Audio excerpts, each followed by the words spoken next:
ಅನುದಾನ ಕೊರತೆಯಿಂದ ಗ್ರಾಮಗಳ ಅಭಿವೃದ್ಧಿ ಕಾರ್ಯಗಳನ್ನು ಈಡೇರಿಸಲಾಗದ ಪರಿಸ್ಥಿತಿ ಇದ್ದು ಹಳ್ಳಿಗಳ ಅಭಿವೃದ್ಧಿಯ ದೃಷ್ಟಿಯಿಂದ ಗ್ರಾಮ ಪಂಚಾಯತ್ ನಿರ್ಣಯಗಳಿಗೆ ಸ್ಪಂದನೆ ನೀಡುವ ಕಾರ್ಯವಾಗಬೇಕು ಎಂದು ವಿಧಾನ ಪರಿಷತ್ ಸಭಾಪತಿ ಪ್ರತಾಪ್ ಚಂದ್ರ ಶೆಟ್ಟಿ ಹೇಳಿದ್ದಾರೆ.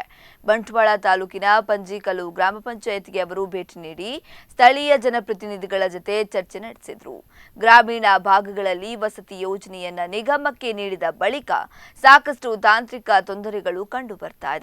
ಜತೆಗೆ ಬಾಪೂಜಿ ಸೇವಾ ಕೇಂದ್ರಗಳಿಗೆ ಮರುಜೀವ ನೀಡುವ ಕೆಲಸ ಆಗಬೇಕಾಗಿದೆ. ನೂತನವಾಗಿರುವ ಕೆಡಿಪಿ ಸಭೆಯಲ್ಲೂ ಕೊಂಚ ಬದಲಾವಣೆಗಳು ಆಗಬೇಕಾಗಿದೆ ಎಂದಿದ್ದಾರೆ. ಮಾಜಿ ಸಚಿವ ಬಿ ರಮಾನಾಥ ರೈ ಅವರು ಗ್ರಾಮ ಪಂಚಾಯತ್ಗಳಿಗೆ ಅನುದಾನ ಹೆಚ್ಚಳದ ಕುರಿತು ಸಭಾಪತಿಗಳಲ್ಲಿ ಮನವಿ ಮಾಡಿಕೊಂಡಿದ್ದಾರೆ. ಗ್ರಾಮ ಪಂಚಾಯತ್ ಅಧ್ಯಕ್ಷೆ ಸುಮಿತ್ರಾ ಯೋಗೀಶ್ ಅಧ್ಯಕ್ಷತೆ ವಹಿಸಿದ್ರು. ಗ್ರಾಮ ಪಂಚಾಯತ್ ಉಪಾಧ್ಯಕ್ಷೆ ಲಕ್ಷ್ಮೀಗೌಡ, ಸದಸ್ಯರಾದಂತಹ ಸಂಜೀವ ಪೂಜಾರಿ, ಸುರೇಶ್ ಪೂಜಾರಿ, ಮಾಜಿ ಅಧ್ಯಕ್ಷ ದೇವಪ್ಪ ಕುಲಾಲ್ ಅವರು ವಿವಿಧ ಮನವಿಗಳನ್ನು ತಿಳಿಸಿದರು.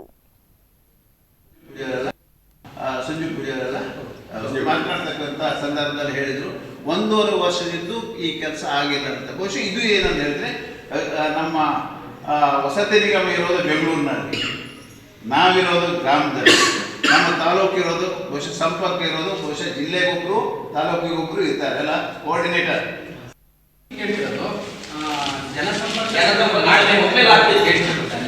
ಅದು ನಮ್ಮ ಮುಂದೆ ಗ್ರಾಮ ಸಭೆಗೆ ಬರ್ತಾರೆ, ಹೇಳ್ತಾರೆ, ಮತ್ತದು ಕಾರ್ಯಕ್ಕಾಗುವುದಿಲ್ಲ.